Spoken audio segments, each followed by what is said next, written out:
Okay, good afternoon. I am doing a quick little yard slash garden tour for my Aunt Stacy. There's a shout out because she requested it. So I'm going to start here by our back patio area. As you can see, I have quite a few things that I have planted just right here on either side of our patio, mainly because I got seeds finally and I was tired of this space just looking really empty. We only had like 3 things. I think it was whatever these little flowers here are, this little thing, the Dusty Miller, and this grass, this weird grass. That was all that used to grow here. So I finally was like, that's it. I'm going to do some container pots of carrots because they're close to the house, and I'm going to do some cherry tomatoes, which I found are really viney. They are just falling over, and I'm going to plant them differently next year, but we're still getting a lot out of these two in the galvanized pots. It's just that they're kind of falling over and on the ground, but as you can see, I have so much fruit on them, it's just crazy. Anyway, so I've also planted this ornamental pumpkin, and I planted it a little late, so I don't know how big this sucker's gonna get, but it's kind of a neat pumpkin. They're supposed to have like big ridges, they're gonna be kind of short and squatty. I guess that would be my word for that.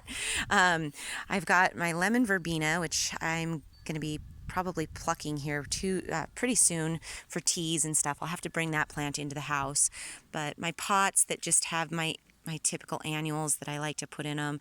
I really haven't been doing a lot of container planting right now just because we've been so focused on the vegetable garden and getting that space built. And also this space, which I want to be, like I said, perennial gardens on either side of this patio area, just have not really been focusing on it very much. Over here I have some butternut squash that Lexi actually saved the seeds a couple years ago. You can see that they're growing in under there. I don't know that they're actually going to get very big or if they're even going to be that tasty or edible, but and then our yard, we have a lot of stuff going on over here. We want to have a patio section down at the back door from our basement. We're also going to have a trail system that goes down along the fence and up here on the edge of the ridge all the way down. So with some flower gardens, hopefully just here on this black sheeting. So as you can see, I just didn't like mowing this hillside. It was very dangerous.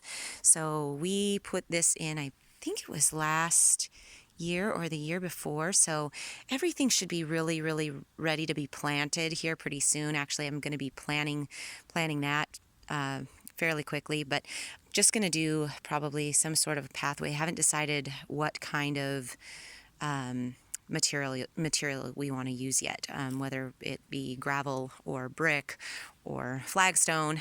Probably not the flagstone. That was a spendy endeavor for just our front patio area. But once I get that figured out, we'll be working on that as well. But so over here is the garden section. So as you can see, when we come walking up toward our garden, we're going to have an entrance over here, and then there's also the entrance over at this side. I enter from here most of the time currently, but at each end we're going to be having the galvanized beds. I think on this end I'm going to have some onions and garlic on either side, and we'll have a gate. Not sure if we're actually going to put a pergola on this side, but we will be putting a pergola at the gate entrance over on this side. So this rockery actually is being installed from the rocks that are being pulled out of the trench that Stephen and his dad trenched from the front of our property all the way. It was over on this side of the house. They came all the way down this side. Not only did we have this pasture fence installed last year, but it cut across the trench did to get water power to the garden.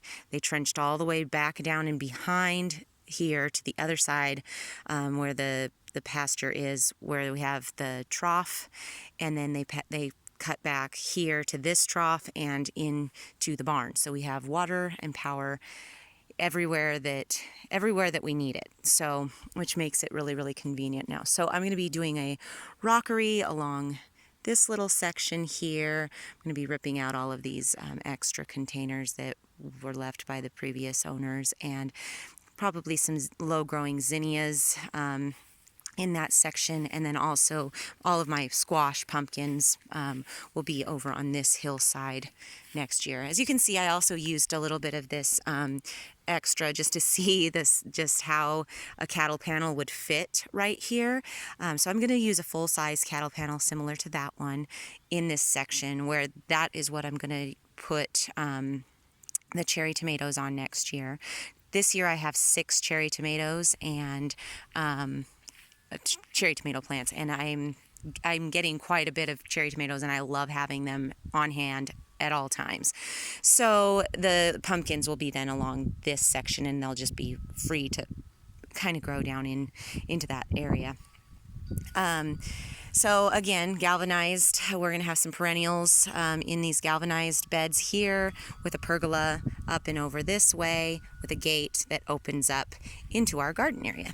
So if I come into our garden space, I need you to look to the left, we got potatoes there, and then if you look to the right, we've got some potatoes there.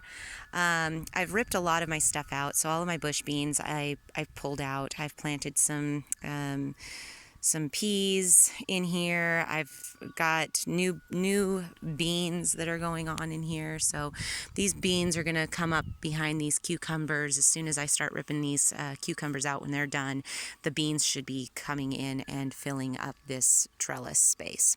So, but currently I have cucumbers on either side. I will not do my zucchini in this raised bed like this again next year. The only reason I did was because I was desperate to plant anything and to have any planting space whatsoever, and this was the first bed that we planted. So that's the only reason it's going there, or that it went there this year. But as you can see, I've got some beautiful cabbage that are heading and looking gorgeous. I love them. And then also more potatoes. I've got my pumpkin, again, will not go into the raised beds. We're going to be a lot more thoughtful next year. But then we have more potatoes here. And as you can see, again, these cherry tomatoes, they just kind of, they're pulling down. Like literally this whole thing is just falling over. So I have a different plan also for my tomatoes in general, even my slicer tomatoes, my beef steaks and stuff that are, look at that, they're turning red, but those on the vine, and my peppers. I might still do my peppers in a raised bed, it's fine, but yeah, there's just a lot of things that they grow better, I think, in different situations, and I'm just learning. So anyway, so we have more pumpkins that are, they were put in the ground kind of late, so I have some stuff growing, but I don't know how big or how big they're going to get before our first frost date. And then these are hopefully some scallop squash and acorn squash that will do well before the end also of the season, that I'll be able to pull out in the fall. So I planted those as part of my fall garden. We're going to be having a couple more 8x3 beds, one on this side coming out this way and one coming out from this side. So very similar, it'll mirror how that looks. And then this middle bed, which is a 3x3 foot box, we are going to be putting 4 of those in, 1, 2, and then 3, 4. And then I'll also have some fancy trellis things going on, probably similar to that cattle panel, or just whatever works. So, and then as far as like this middle section goes, I'd like to have this be graveled, I think just to the edge of the taller beds, because I just don't want the grass to be invasive of my low growing beds. So if I have gravel around these sections, I think that'll look really nice. And then I think I've steered away from the idea of having wood chips and rather just having my walking sections between these paths be grass. So that is the garden tour so far. I mean, we're a little bit over 50% done. We still have yet to put railings across the top of all of the posts, cut them down to be level, tighten the fencing, putting the hanging flower baskets around the exterior of the bed. Again, adding garden gates. There's just a lot of work still left to do, but I am going to take you over here to where our greenhouse is going to be located. So the greenhouse is going to be right here in this section. It's about it is a 7x9 greenhouse. And as you can see, we've got this hillside that kind of comes down. And I'm also going to have another one of those cattle panels here for more of the cherry tomatoes. The cherry tomatoes shouldn't get bothered by deer or anything. I found that the ones up by the house, they don't bother.